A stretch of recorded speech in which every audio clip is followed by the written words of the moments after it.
Hey guys, good morning. It's Brandon. So basically, I'm going to go over the Paragon video, the dyno video, and they're not going to like this video at all.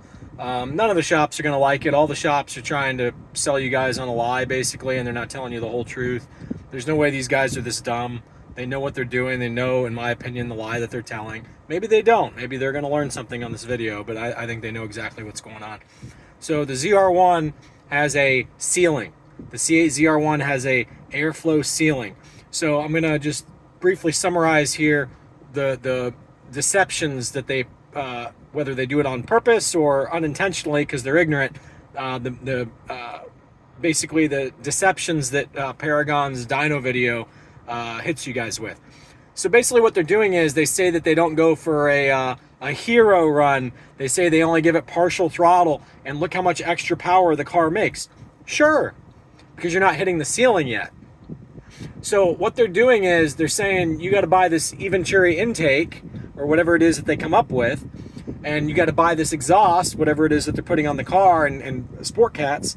However, you could accomplish the exact same thing by buying one of those throttle controllers from Joe at Solar Performance, which makes it so that your throttle comes on faster, quicker. I don't know how else to tell you guys, because basically what they're doing is they're basically acknowledging the fact that there's a ceiling, because when they go to wide open throttle, the car just limits it. And the numbers that they're able to show at wide open throttle, when the numbers change, that's because they're using correction factors. And in the video, they make a ignorant claim, it's another deception, that correction factors will always be apples to apples if you're at the same altitude and roughly the same temperature outside and blah, blah, blah, blah, blah. Then if there's a gain on the car, that's a real gain on the car. It's not actually true. You have high pressure weather systems and low pressure weather systems. The correction factor is going to adjust for the ambient pressure that it's detecting. The thing is, the car already adjusts for that. So you have a double redundancy that doesn't need to occur.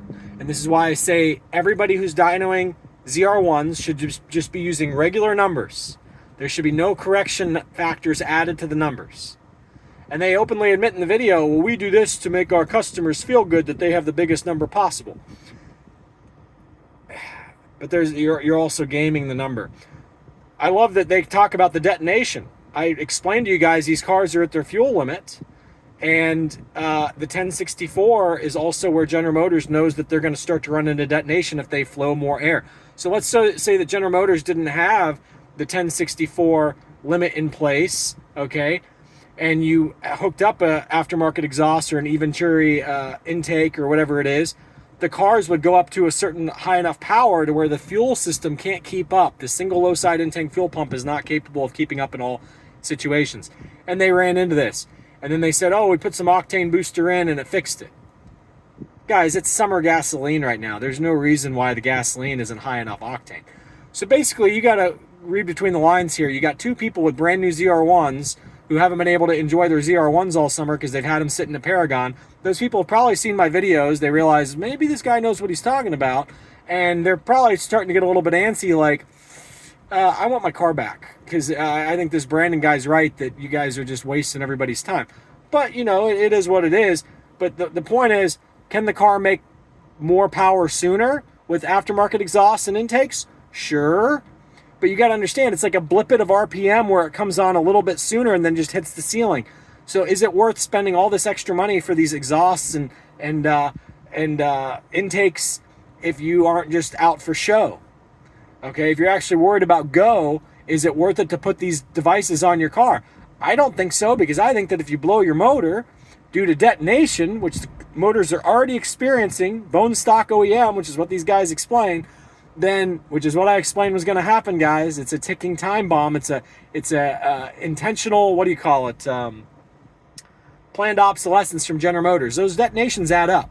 They end up taking out your bearings. By the time you get to 60,000 miles, when your powertrain warranty's out, oh shit, your engine blew up. Oh, those flat plane crank motors, they just wear out those bearings. No, the detonation impacts your bearings.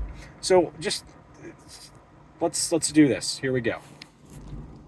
Paragon Performance here. Today we're going to take a deep dive into C8 zr1 dyno testing. We want to catch you guys up on what we've learned testing these cars, what we've seen with different fuel qualities, and what we've seen starting to test parts on these cars. As you guys know, we've got two of our good customers, Michael and Steven, who have left their C8 zr1s with us for testing. So now that we've had time with both cars on the dyno, we're going to show you guys what we found with these cars. So we're going to cover how different they can be from run to run on the dyno, talk about why that can be. We're also going to talk about standard numbers versus SAE numbers, since that's been brought up a lot. And we're going to show you guys what the parts on these cars are starting to show for horsepower gains. So let's jump into that.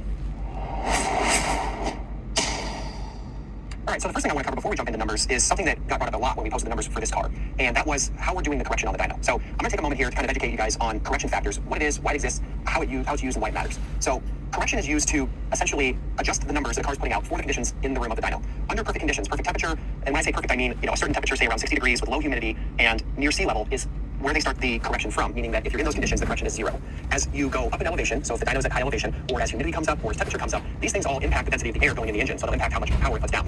In order to try to create numbers that are equal, no matter, let's say this car was ran here on our dyno today, taken to Colorado, ran at high elevation, taken to down in the desert, ran at super high temperatures, the whole point of correction is that the numbers produced by this car, no matter its environment, should be pretty similar if a correction factor is being used.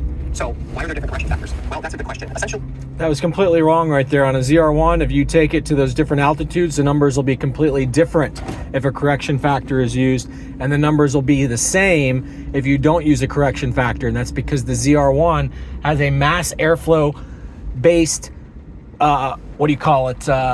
boost control program. So the car is monitoring actual airflow and controlling the boost of the turbos to make airflows the same at any different altitude, at any different pressure, at any different weather system. Continue, Dunce.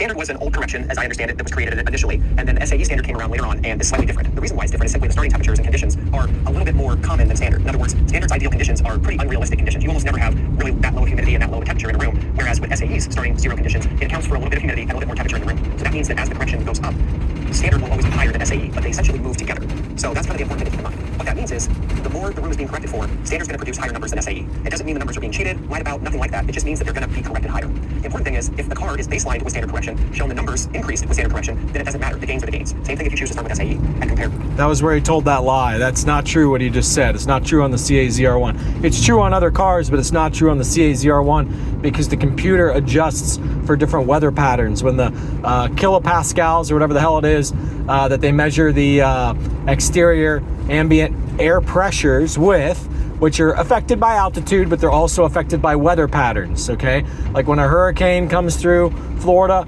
you get down into the like 9s and 8s, you know, whatever it is. And when it's sunny out, you're in the 1.0s and so have it. So anyway, continue. Baseline versus changes. So why do we choose standard?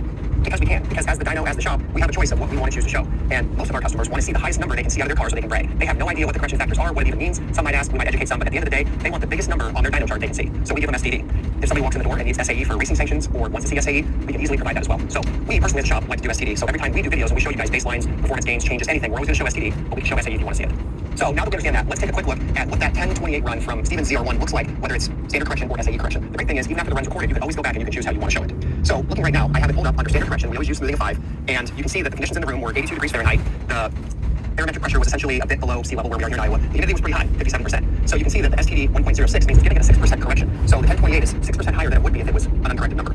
Now let's switch it over to SAE and we'll see what the difference is. So now we're on SAE, smoothing of 5. You can see the same conditions exist, but with the SAE correction factor, that's 1.04. So a 2% difference at these room conditions. So it's not like it's 100 or 200 horsepower or some crazy impractical number by using standard. It's 2% higher because of the way the math works, because of the starting conditions, like we said. So still over 1,000 horsepower to the wheels out of the car, just reading a bit lower compared to the standard correction. For one more quick thing, if we switch it to no correction, so if we display the uncorrected numbers here, you'll see the power changes to 972 at the wheels. So again, that's to account for how warm and humid it was in the room when we tested the car. If we tested the car, 972 at the wheels is the real number all the time. So hopefully that makes sense as we jump in here and start going over some numbers with these cars. All right, the next thing I want to talk. 972 at the wheels. That's I think the real number is also ballpark that they had on the street speed car when it was at sea level. Okay, down in Pennsylvania. Okay, so the point is, these shops are not telling you guys the truth. They're just not, and it's either it's ignorance or it's intentional lies, but it's one of the two. About is how these cars can produce very different numbers from run to run, depending very much so on fuel quality, and also depending to some degree on what gear we choose to run the car in. The reason why that is now that these are a turbocharged vehicle, they are much more sensitive to different octane levels. So low fuel quality can detonate a lot easier when you've got the boost going through the engine. So that means that the ECM. So right now he's explaining how the car makes different powers run to run based on detonation. That's basically heat soak. It's because they're on a dyno and the car is going to pull throttle body and pull timing, and potentially even change its boost controller because it's that advanced that it can do that. It's going to do those things, and we've explained that it's going to do those things. So again, temperature has the biggest effect on the swing in these cars' power when you're driving the car in real life, because the temperature is going to affect how cool the car stays. When the car gets too hot, it just can't. It can't run rich enough to prevent the detonation because the single in-tank fuel pump is not capable. Also, when there's electronic glitches, you're going to experience detonation. So even if it's cold outside and you experience electronic glitches, boom, you're not going to create enough fuel pressure and fuel flow, and you're going to experience detonation. That's what I've exposed on the C7 Z06, and General Motors literally disabled the P228C lack of low side fuel pressure code. They disabled it from throwing engine lights and putting the car into limp mode because I could get the cars to do it like clockwork, okay? In cool weather at sea level, when it would get down into the 30s and 40s, the fuel pump just couldn't keep up. So on this car, General Motors basically just has it where, the throttle body is going to close down anytime the car experiences detonation. That's nothing new. So you are undergoing engine damages. So why you guys would want to be flowing more air into your car when General Motors failed to put 2 in-tank fuel pumps in the car is beyond me. Okay, all that you're doing is increasing the odds of your detonation. And you have devices on your car which General Motors can argue should void your warranty. Sport Cats can void your warranty. Continue. Has to be a lot more active in managing that condition of low fuel quality. These cars react more aggressively, more quickly than anything I've seen, which is really interesting and also beneficial to preserve the engine. The other factor is fourth gear versus fifth gear for running these cars. What we've noticed is that fourth gear produces a smoother boost curve when we're monitoring the car, meaning that the boost control system can operate and maintain the targets a little bit easier. Whereas if we put these cars in fifth gear, we kind of load it up a little bit much, and what we tend to notice is a bit of an overboost condition, a bit of an underboost condition, and then a boost again. So it won't be as smooth of a curve, but we do see a lot more torque because the boost does come in sooner and a little bit higher than target, and we tend to actually see a fair bit more power at 7,000 RPM because there's a bit of an overboost condition that tends to kind of exist there in fifth gear. So when we're trying to dyno test these cars, if we want to see a big number, fifth gear can do it. If we want to see a bit smoother number, we'd like to use fourth gear. So depending on what we're trying to test, you'll see us using different gears, and we'll always talk about which gear we're using and why. When we initially dyno tested Steven's car, his was immediately making really good horsepower, and as we saw on the live video, even the very first run on there was well over 1,000 horsepower. When we initially tested Michael's car, we actually saw quite the opposite. We were surprised to see that the very first run was actually only 898 to the wheels. Now that's fourth gear. Typically these cars make somewhere between 920 to 950 in fourth gear from what we're seeing, and they'll be anywhere between 1,000 to 1,030 like we saw on Steven's car in fifth gear. So looking at the fourth gear runs on these cars, the first run was 898. The second run actually dropped down to 850. As I was looking at the data, I was seeing heavy detonation happening on his car because of the fuel quality. The third run, it did correct back a little bit to 862, and then the run after that, it corrected back to 879, but it wouldn't come past that point because it had kind of settled into learning the fuel that was in the car. The next thing we wanted to do was add some octane booster to it and some fresh and free octane to get it up to the maximum amount of ignition timing and boost that it will run. And doing so runs up to 933. So quite a variation of runs there depending on fuel quality, depending on how much knock it's seeing. And then this car on the fifth gear test produced 1,002 horsepower. So we didn't quite see as high of numbers on this car as we've seen on Steven's car, but it's certainly very close. And we're going to see those variances from cars very normal. Next thing we want to cover is how performance parts are impacting the power on these cars. Now, as you guys have seen historically with Corvettes, with any of our testing, whether it be the Z06 or Stingray,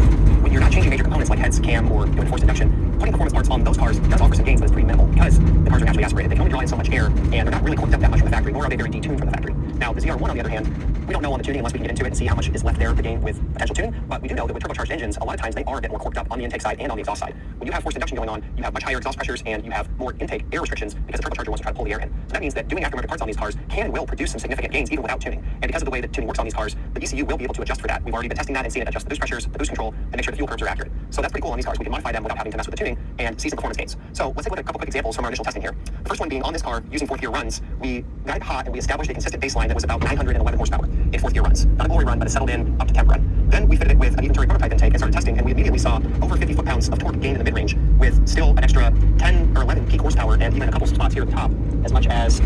This is all when they aren't giving it full throttle.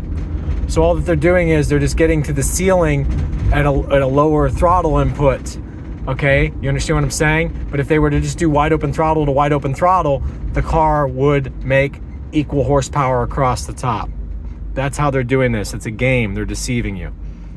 888 stock to 914, so another 26 horsepower there after 7,000 RPM. And that was just the initial prototype. We're still testing these intakes with them, and we'll have some final numbers for you guys. And that's just with prototype testing. We still have some final testing to do on these cars, and we'll show you guys what that does when that's all finished. But that's already very promising for just putting an intake on these cars. So that's the intake side of the equation on these cars. The other thing that we've been interested to test is the exhaust side. So we've already tested fabspeed cats and exhaust on Steven's car. Now we did fifth gear pulls on his car to test it against the 1028 that we had as a baseline. And we were really impressed to see how much quicker the power comes on. So at 4,000 RPM, we have an extra 100 horsepower. The reason for that is because letting the exhaust breathe allowed the turbochargers to spool up quicker and get into power a lot quicker. So that's something that you'll feel in the seat for sure as it gets you going a lot quicker. Then through the mid-range, a little after 5,500 RPMs, we're seeing 30 horsepower gained at that point, and then at the top end, an extra, like 10 to 15 horsepower on the top end of it. That 30 and 15, 10 to 15, that simply has to do with the weather outside. They can game that number by choosing to use the STD or SAE correction on a low pressure day versus a high pressure day. And that's what I'm explaining. The ceiling on the car is always the same. It has a program that is watching the mass airflow sensor. If you flow more air, the car simply changes its boost controller to make less boost at the turbos. Like, I don't know what it is that these guys, if they can't understand it, hopefully you guys can understand what I'm saying. All right. Curve. So letting the exhaust side of this car breathe is producing extra power as well, again, without having to make any changes to it. So that's pretty cool as well. So the next thing we'll do is do the intake and the exhaust testing together, as well as any other modifications we can get for these cars to show you guys what that will produce as we stack more of that together. So hopefully this is all informative for you guys, catching you guys up on dyno numbers and everything that we did. These zr1s are extremely exciting. We were very fortunate to have our hands on a couple of them to get to play with and test. So look forward to some more content coming down the pipe from us. If you guys have any questions that we didn't cover today, ask them in the comments and we'll get back to you guys. And then, of course, you saw the comments here. Read those comments, because that's between myself and Mitch Black, who knows what's going on. All right, see ya.